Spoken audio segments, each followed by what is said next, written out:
What's up guys, welcome back to the channel. In this episode we're going to be finishing off the coolant system on the Z31 Turbo.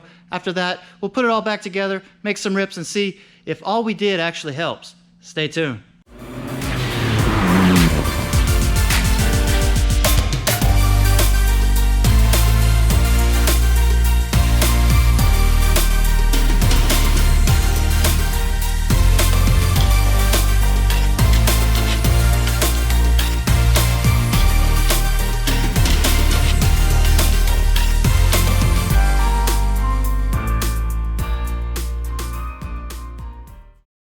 Alright guys, so I just want to go over what I'm going to be installing on the vehicle today.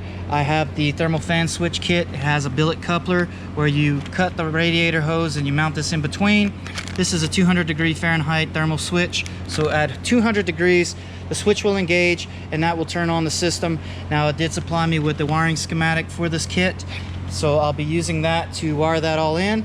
I got me a fuse box panel. That way I can simplify the wiring and also have fuses to protect the circuits. And I also have a relay wiring kit. Comes with the relay, a circuit breaker, and the wiring.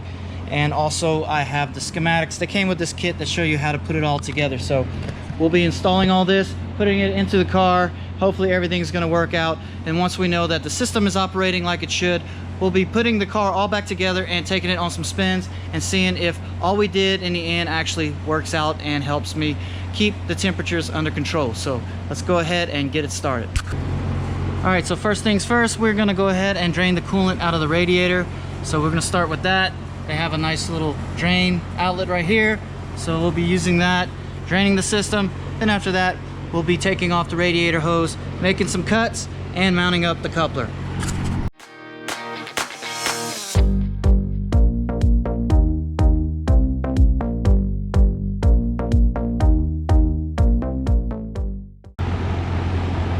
Every time I look at this setup with the front bumper cover off, I'm just loving it. I love the way this thing looks. It looks nice and trick, and I'm very proud of my setup, but hopefully this will work out in the end. And what we're going to be doing now is removing the upper radiator hose. I'll be cutting somewhere along this line right here, and then we'll put the coupler in between and trim up the hose so it fits nice and neat.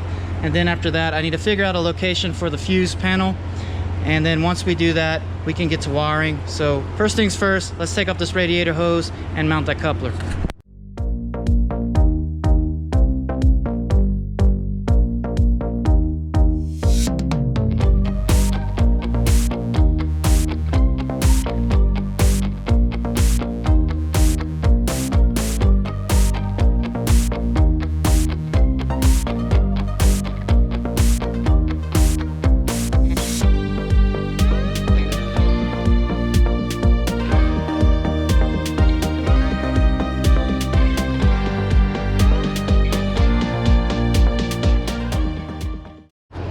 Okay, so we got the upper radiator hose and coupler installed. I have the switch on this side because I'm going to end up mounting the fuse panel in this area right here.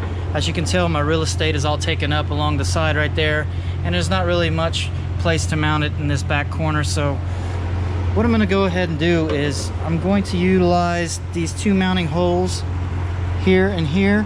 They're already threaded. I'm going to make a plate that's going to mount there and then come off to the side. That way I can mount this fuse panel in this corner here, and all I need to do after that is just run a power and ground to each side, and this fuse panel will be live. And then from there I'll wire it in with the relay somewhere in this area as well, so it'll all be segregated in this little area right there, and I'll be able to eliminate some of the wiring that's off the battery right there. So win-win. Let's go ahead and make a template, make some cuts, mount it up, and move on.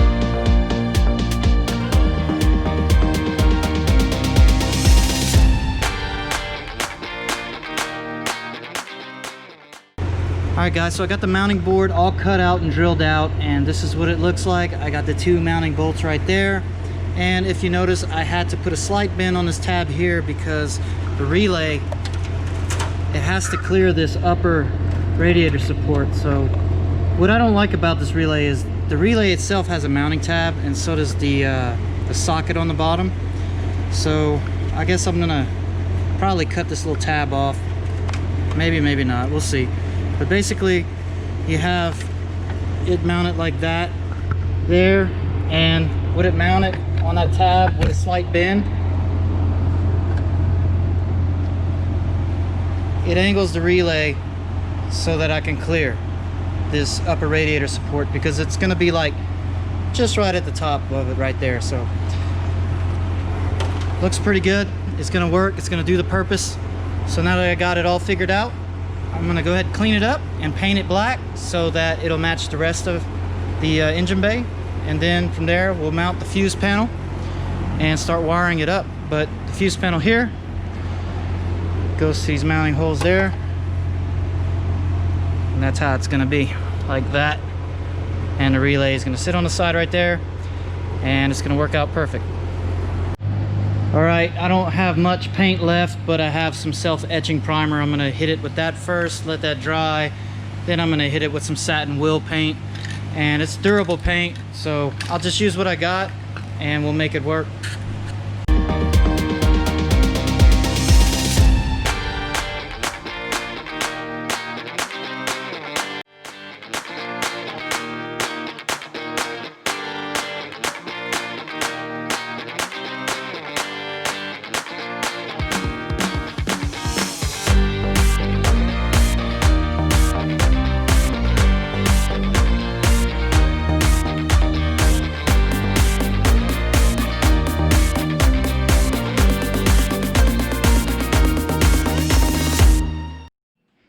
Alright guys, so I went ahead and took care of the wiring. It's very tedious and time consuming, and I wanted to make sure that I did a good job and took my time, because sometimes when I have the camera on me, it makes me want to rush, and I didn't want to rush this. But here is the end product right here, and I have basically the battery feeding down through this little valley down here where the oil cooler lines run, and then comes up from the frame rail and then wraps around this area right here. Here's the thermal fan switch. It follows the same line, and I do have them all zip tied in there together. Right here, comes around the radiator core support and wraps down around to where the bottom of it is. And I also have my fuses. Now it wanted a 1 amp fuse. All I could find was a 2 amp fuse for the fan switch, but I have a 2 amp in there, and I have a 20 amp for the fan, and it makes it look nice and clean. And I do have the relay all wired in as well and feeding to the fuse block. So we're good to go on this. So now is the time for me to add coolant to the system. We'll crank it, let it warm up, make sure that the fan switch engages and everything works properly. And then from there, we'll put everything back together and take it on a test drive. But put this cap back on, make sure that everything fits properly. There we go. And that's how it looks for the finished product, like that. So one thing I did notice after I was wiring everything up, the overflow bottle or the reserve bottle has this outlet in case it boils over, and that's not in a good area because it's going to shoot right onto the circuitry right there. So I'm going to have to buy another one that has this piece intact, because I believe it curves down. This one has been broken off, so I'm going to source one of those out and you know, get it to where if it overflows and boils over, it'll just shoot down there and not have any problems with it shooting on the circuitry. So hopefully we don't have that problem. I'm going to go ahead now and put the funnel on top of the filler cap, and we'll fill it up, crank it up, let it run up the temperature, and see if it engages.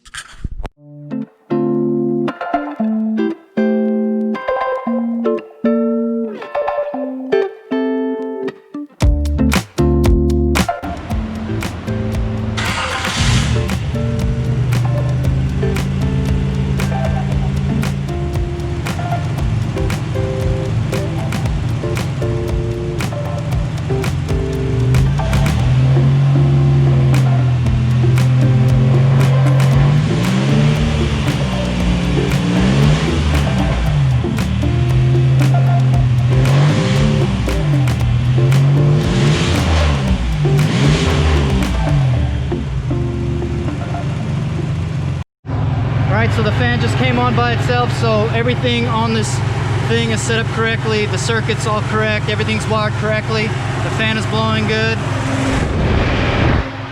So everything's good to go on this. I'm gonna run it through some paces, and after that we'll put everything back together and take this car on some rips and see exactly if this all works out good for us or not.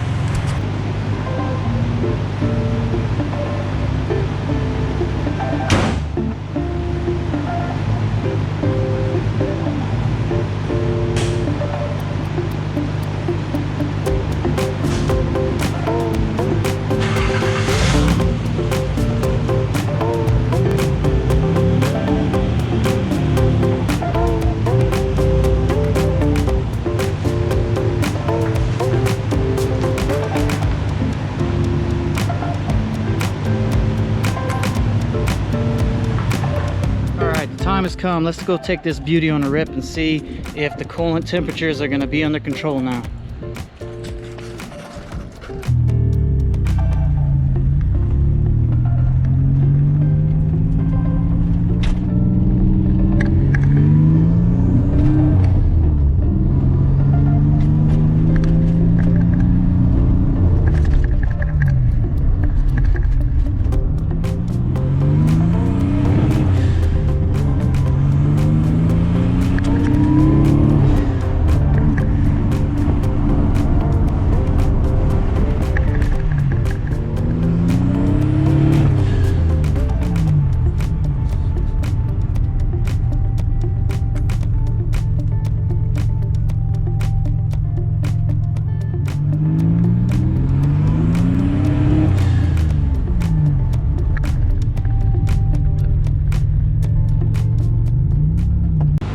Well guys, this sucks. The car is back in the garage. I have a hard cutout around 4,000 RPM. I don't know if it's ignition, I don't know if it's a boost leak, but 4,000 is where the boost starts coming on pretty strong, and that's where it's happening. I tried dialing the fuel back on the Apex unit. That did not help at all, and I don't feel comfortable driving the car like it is, because I would hate to be stranded, you know, down the road without anybody to help me out right now. Eric, he'll be back next weekend, and I'm gonna have him help me out with things as far as, you know, checking the boost leaks and everything, and we'll drive it and go through it all. And it's kind of good to have an experienced guy watching things along with me while I drive it, just so I can get a better idea of what's going on with this thing. So on a positive note, the fan is working like it's supposed to. Everything works great on that aspect of things, so that is a plus. Once I get this figured out, we'll be taking it on some rips down the interstate and all that, where we can put the air ducting to the test and see if it's gonna work out the way I hope it will.